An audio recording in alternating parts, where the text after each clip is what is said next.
Olá a todos e a todas, cumprimento inicialmente os membros da banca avaliadora e também a minha professora orientadora, Melina Fachin, com quem eu tive a honra de compartilhar ao longo desse último ano esses trabalhos científicos na iniciação científica.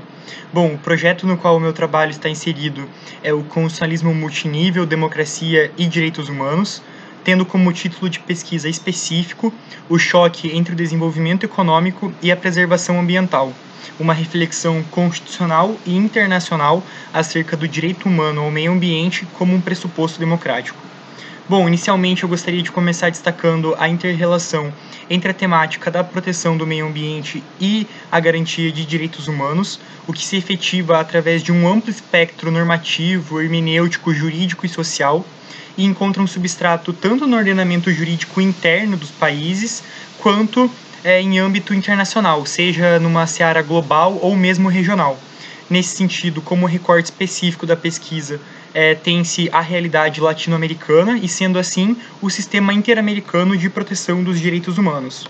Como objetivo da pesquisa, nesse primeiro momento, pode-se citar a verificação da garantia a um meio ambiente ecologicamente equilibrado como um direito humano fundamental, o que se realiza através da adoção de uma metodologia de revisão documental e bibliográfica de certos diplomas jurídicos, como a Declaração Universal dos Direitos Humanos, de 48, bem como a Declaração de Estocolmo, também em âmbito global, de 1972, assim como o Pacto de San José da Costa Rica, em âmbito latino-americano, e o seu Protocolo Adicional de San Salvador, de 1988. Numa perspectiva interna, tem-se a Constituição Federal de 1988, e soma-se a essa análise também precedentes jurisprudenciais da Corte Interamericana de Direitos Humanos, tanto no âmbito latino-americano quanto no âmbito brasileiro em específico.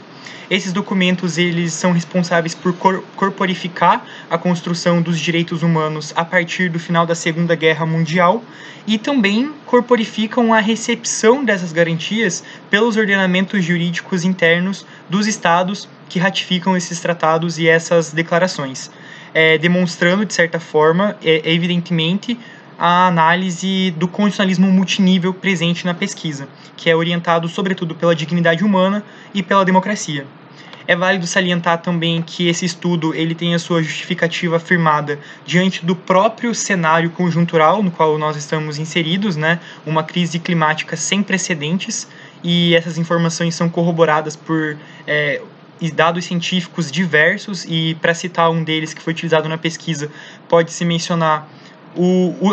a primeira parte do último relatório do painel intergovernamental sobre mudanças climáticas, o IPCC, que foi divulgado agora em agosto de 2021, no qual restou comprovada de forma inequívoca a responsabilidade direta da humanidade sobre as mudanças climáticas, o que muitos insistiam em negar. E nisso a gente pode destacar mudanças na meteorologia, nos oceanos, na terra, na atmosfera, enfim, nos ecossistemas de um modo geral.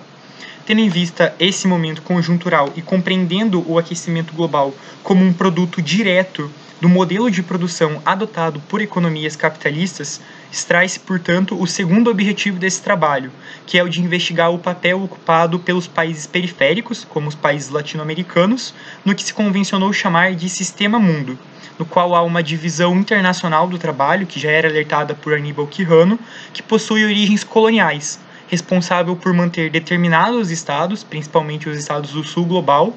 numa posição hierarquicamente inferior diante dos interesses de estados ditos centrais, geralmente do norte global.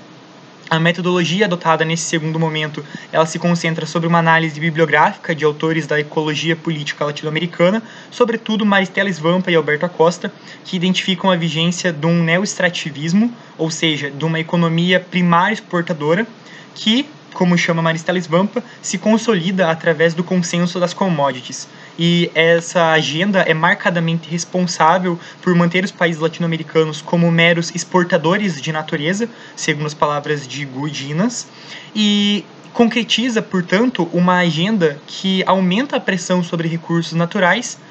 aumentando o desmatamento, aumentando a fronteira agrícola, atividades minerárias, exploração de hidrocarbonetos e principalmente sobre populações já vulnerabilizadas que ocupam essas áreas, principalmente povos tradicionais.